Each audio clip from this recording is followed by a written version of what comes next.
నమస్తే, welcome to Pragathi media. నేను ఆదిత్య. మాజీ భార్య సునీత హత్య ఏదో ఆవేశంలో చేసింది కాదని, ఆమెపై నిలువెల్లా పగతో రగిలిపోయిన మహేష్ హత్య కోసం పకడ్బందీ పథకం వేశాడు. ఇన్స్టాలో రీల్స్ లో సునీత ఉంటున్నటువంటి ఫ్లాట్, అపార్ట్మెంట్ పరిసరాలన్నీ ఉండటంతో లొకేషన్ పట్టుకున్నాడు. తుర్కయాంజిల్లోని ఓ ప్రైవేట్ హాస్టల్లో 60 రోజుల పాటు ఉండి మరి సునీత కదలికలపై కన్ను వేశాడు. 4 రోజులు రెక్కి నిర్వహించి మరి హత్య చేశాడు. ఈ మేరకు కేసు విచారణలో పోలీసులకు విస్తుపోయే వాస్తవాలు తెలిసాయి. దేవరకొండ మహేష్ పెద్దపల్లి జిల్లా మంతని ఉదర్తి, సునీతాదేమో మహారాష్ట్ర చంద్రపురి జిల్లా బల్లాపూర్ మండలం తిలక్వాడ్.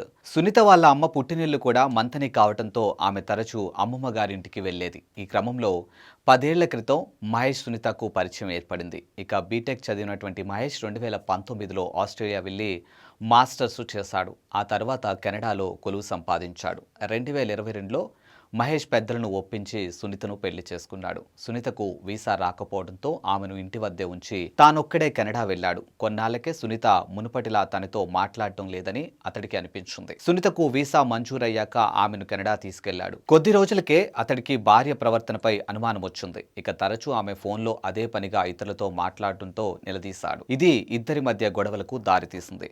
భర్త వేధిస్తున్నాడంటూ కెనడా పోలీసుల సాయంతో సునీత ఇండియాలోని తల్లిదండ్రుల వద్దకు తిరిగొచ్చేసింది. కెనడాలో ఉన్నటువంటి భర్త పైన, మంతనిలో ఉంటున్నటువంటి అత్తామామల పైన బల్లాపూర్ పోలీస్ స్టేషన్లో గృహహింస కేసులు, విడాకుల కేసు పెట్టింది. అయితే కోర్టు నుంచి విడాకులు మంజూరు కాకపోయినా మహేష్ సునీత 2024లో పెద్దల సమక్షంలో విడిపోయారు. అప్పటికే మహేష్ కెనడాలోనే ఉన్నాడు. అయితే పెళ్లయ్యాక భర్త ఒక్కడే కెనడా వెళ్లడంతో ఇక్కడ ఒంటరిగా ఉన్నటువంటి సునీత వనస్థలీపురానికి చెందినటువంటి ఉట్కోల్ శ్రీనాథ్ను ప్రేమించింది. తర్వాత వీసా వచ్చి భర్త మహేష్ తనను కెనడా తీసుకెళ్లిన శ్రీనాథ్ను మర్చిపోలేకపోయింది. భర్తతో విడిపోయాక 2025 ఏప్రిల్ 26న పెద్దల సమక్షంలో శ్రీనాథ్ను ఆమె పెళ్లి చేసుకుంది. ఇటీవలే తల్లి గుండెపోటుతో మృతి చెందడంతో మహేష్ ఇండియాకు వచ్చారు. ఇక తర్వాత తిరిగి కెనడా వెళ్దామనుకున్న సునీత పెట్టినటువంటి కేసుల కారణంగా సాధ్యపడలేదు. ఇక శ్రీనాథ్తో కలిసి సునీత వనస్థలీపురం కాప్రాయ్ చెరువు సమీపంలో అపార్ట్మెంట్లో ఉంటున్నట్లుగా ఆమె రీల్స్ ద్వారా తెలుసుకున్నాడు. ఎలాగైనా చంపి తీరాలి అని ఓ హాస్టల్లో ఉంటూ సునీత హత్యకు పథకం రచన వేశాడు మహేష్. ఇక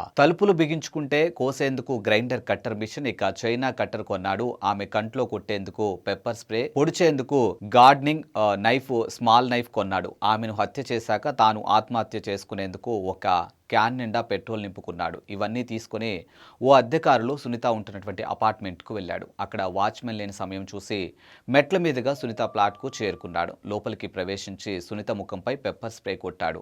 ఆమెపై కత్తితో విచక్షణారహితంగా పొడిచి చంపాడు. ఆ తర్వాత ఒంటిపై పెట్రోల్ పోసుకొని నిప్పట్టించుకున్న అప్పటికే పోలీసు రావడంతో అరెస్ట్ అయ్యాడు.